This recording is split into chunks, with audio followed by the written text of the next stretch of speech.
समय आ गया है कि हस्तिनापुर की ये सभा कुरुवंश की आने वाली नई पीढ़ी का स्वागत करे।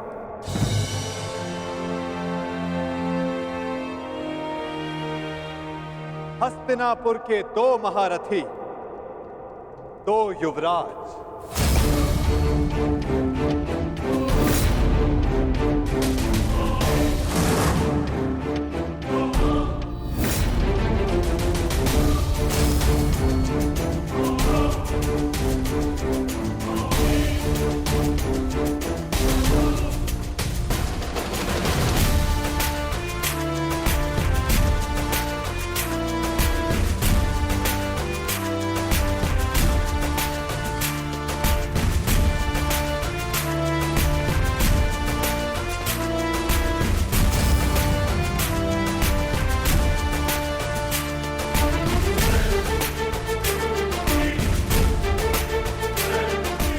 जिन्हें पांडवों ने स्वयं अपनी युद्ध कला के ज्ञान से प्रशिक्षित किया है,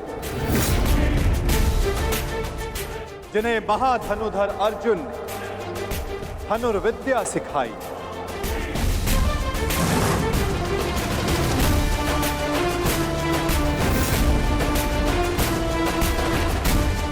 जिन्हें महाबली भीम शक्ति और गदा युद्ध में पारंगत किया,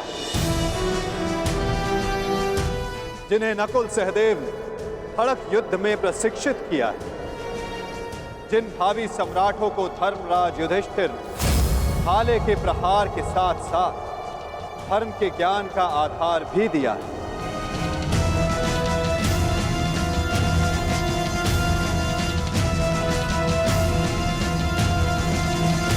अब भारत के नए शासक तैयार हो चुके हैं। धर्म स्थापना के लिए नई पीढ़ी सज्ज हो चुकी है।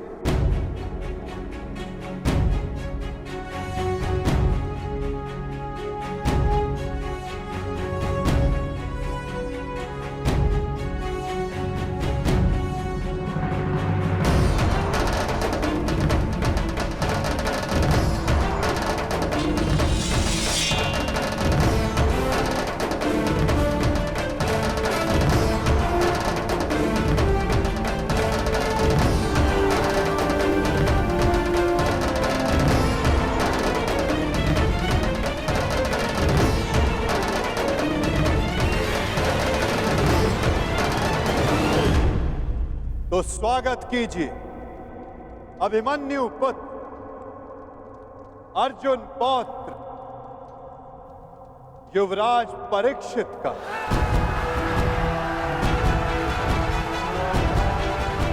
युवराज परीक्षित की, युवराज परीक्षित की, युवराज परीक्षित की, युवराज परीक्षित की, युवराज परीक्षित की,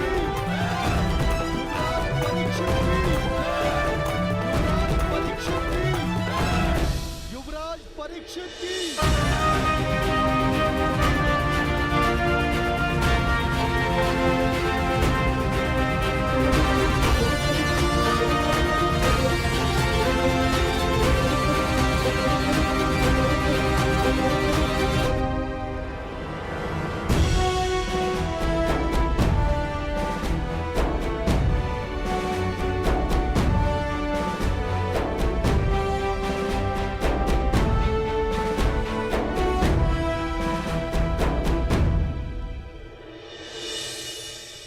और अब स्वागत कीजिए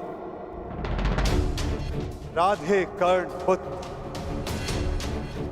युवराज वृषकेतु का।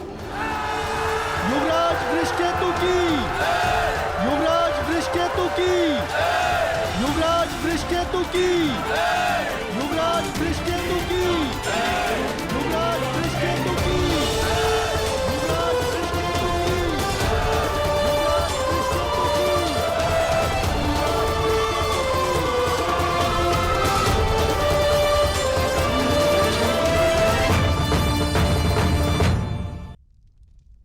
और अब स्वागत कीजिए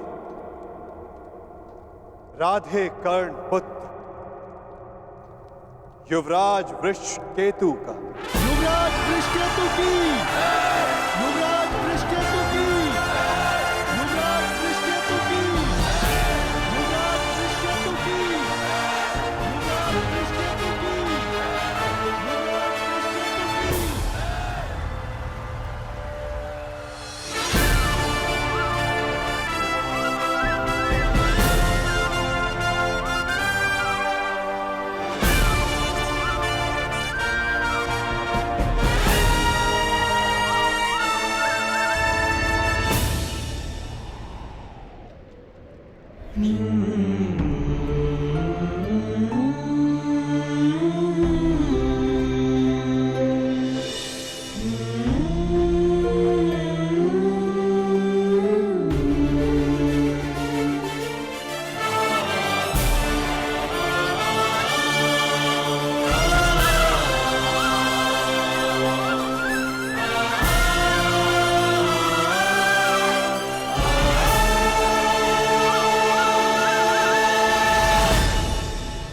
इन्होंने अपना कर्तव्य पूर्ण किया धर्मराज, अब आप अपना कर्तव्य पूर्ण करें। एक सम्राट का कर्तव्य होता है कि वो अपने उत्तराधिकारी को निष्पक्ष होकर चुने। केवल बल ही नहीं, बुद्धि प्रवीण हो, न्याय उचित, धर्म उचित हो। और मेरा धर्म ये कहता है, न्याय और धर्म अनुसार हस्तिनापुर नरेश मेरे ज्येष्ठ भ्राता कर्ण के पुत्र वृषकेतु हो। युवराज वृषकेतु की, युवराज वृषकेतु की, युवराज वृषकेतु की,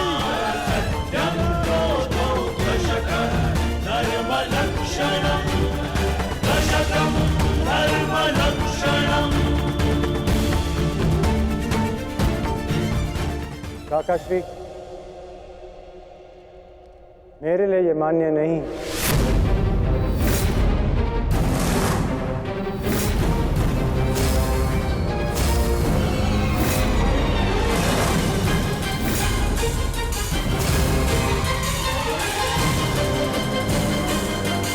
पुत्र, सम्राट आपका न्याय उचित है, परंतु परीक्षित मुझसे ज्येष्ठ हैं, इसलिए न्याय अनुसार और धर्म अनुसार हस्तिनापुर के सम्राट केवल और केवल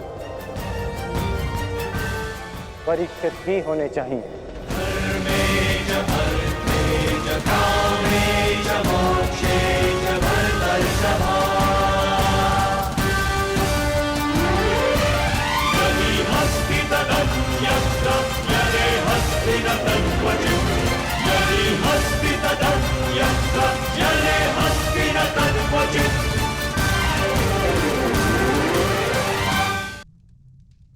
परंतु पुत्र, अद्भुत वृषकेतु, ये त्याग केवल कर्ण पुत्र ही कर सकता है।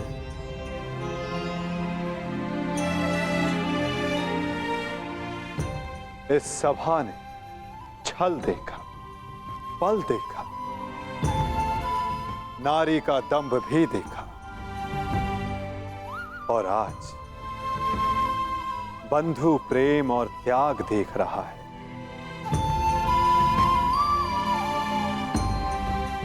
सच में परिवर्तन का जो स्वप्न अंगराज कर्ण ने वर्षों पूर्व देखा था, वो परिवर्तन आज दिख रहा है।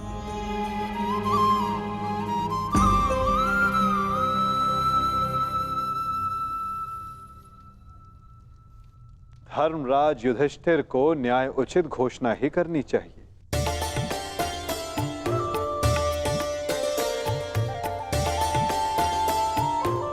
जैसी आपकी आज्ञा माधव।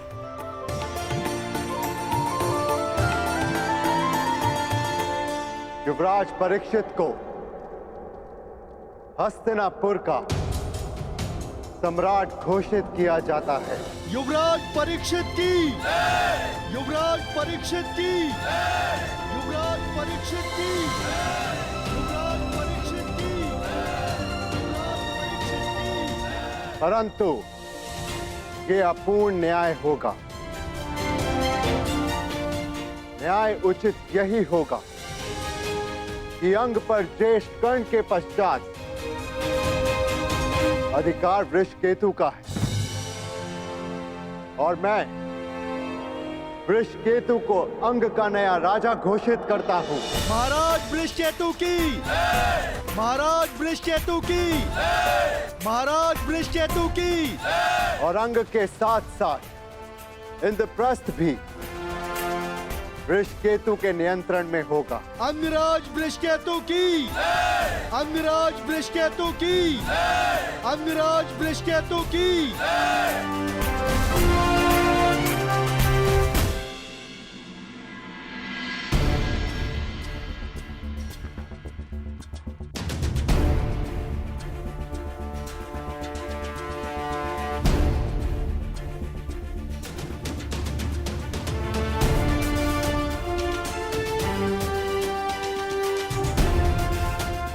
सच हो। मैं तो आरंभ से ही सज्ज हूं।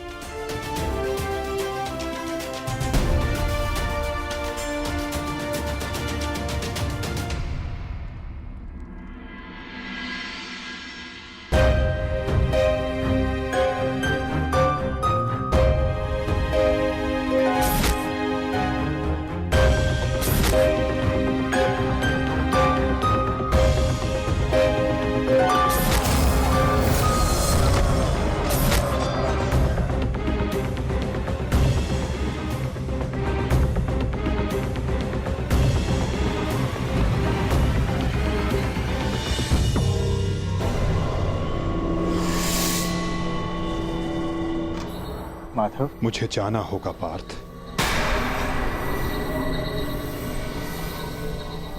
परंतु माधव। नहीं पार्थ, नियति मुझे पुकार रही है।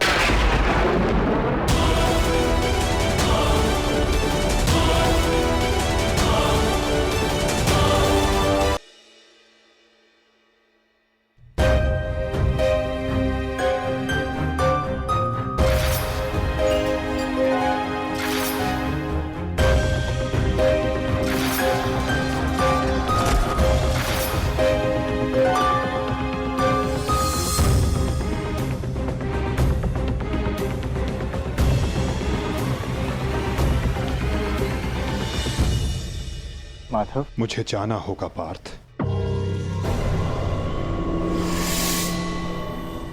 परंतु माधव। नहीं पार्थ, नियति मुझे पुकार रही है।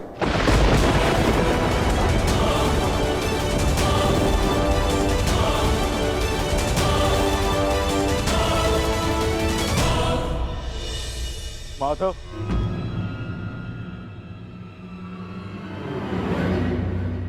आपने बताया नहीं कि अचानक ऐसा क्या हुआ जो आप जा रहे हैं।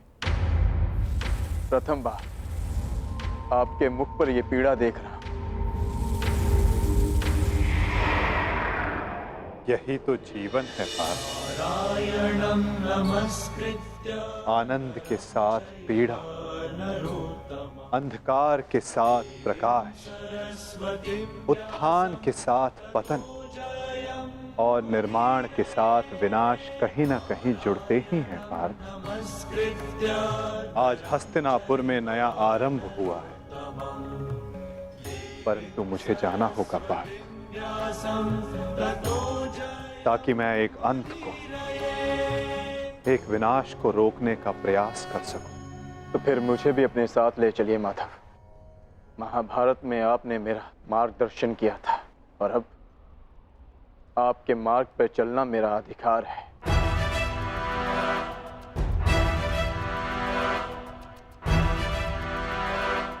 अवश्य पार्थ, ये तुम्हारा अधिकार है, किंतु ये यात्रा केवल मेरी है पार्थ। ये कर्तव्य केवल मेरा है और मुझे इस यात्रा को अकेले ही पूर्ण करना होगा।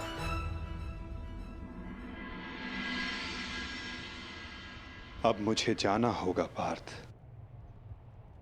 स्वास्थ्य।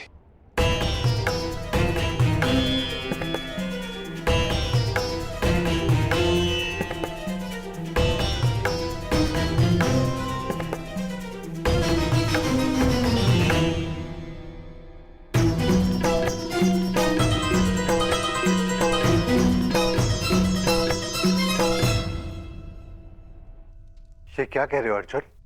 हाँ ज्येष्ठ, पहली बार मुझे माधव की कोई बात समझ में नहीं आई, परंतु इतना निश्चित है कि कुछ भयावह घटित होने का संकेत दिया उन्होंने मुझे।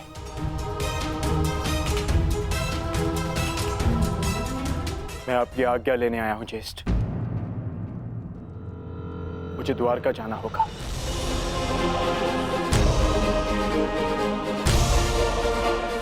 यदि हम माधव के कुछ काम आ सकते हैं तो इससे अधिक सौभाग्य की बात हमारे लिए और क्या होगी। शीघ्र द्वारका पहुंचो।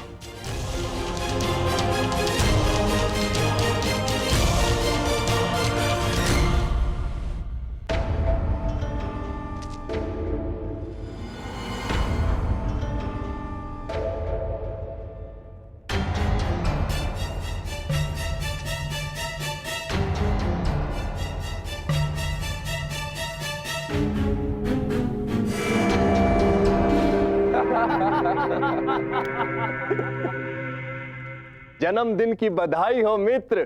कृतवर्मा, स्वागत है तुम्हारा। तुम्हारी ही प्रतीक्षा हो रही थी। वाह, क्या अद्भुत प्रबंध है। इतना सुंदर भोज मैंने कभी नहीं देखा। वाह। काहे का भोज मित्र? ऐसा प्रतीत होता है अद्भुत भोज किए हुए जैसे एक युग बीत चुका है। ताऊ श्री ने संपूर्ण द्वारिका में मदिरा पान और उसके विक्रय पर प्रतिबंध लगा रखा है। अगर मदिरा मिल जाती तो आनंद आ जाता। परंतु मित्र, उसके पीछे बलभद्र का कारण उचित था। ऋषि के श्राप का प्रभाव तो तुम देख ही चुके हो। उसने जो कहा वैसा ही हुआ। तुम्हारे गर्भ से मूसल का जन्म हुआ और श्राप था कि उस मूसल से यादवों का अंत होगा। और आज उस श्राप का प्रभाव उस मदिरा पर लगी रोक ने ही रोक रखा है मित्र। कृतवर्मा, प्रतीत होता है कि तुम मेरे पूजनीय पिताश्री के साथ रह रहकर प्रवचन देना सीख गए। वो मूसल नष्ट हो चुका है। ताऊ श्री ने स्वयं उसका चूर्ण बनवाकर सागर में बहा दिया। यदि आज मदिरा मिल जाती तो आनंद ही आ जाता। यदि कुमार आदेश दे तो जन्मदिन की भेंट प्रस्तुत करूं। बलभद्र से छिपाकर काशी से मदिरा मंगाई है।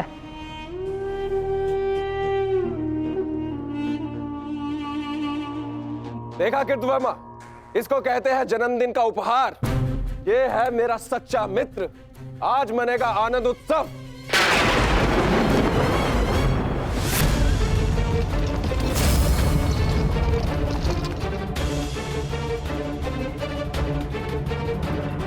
ये मेरे जन्मदिन पर मेरे मित्रों के नाम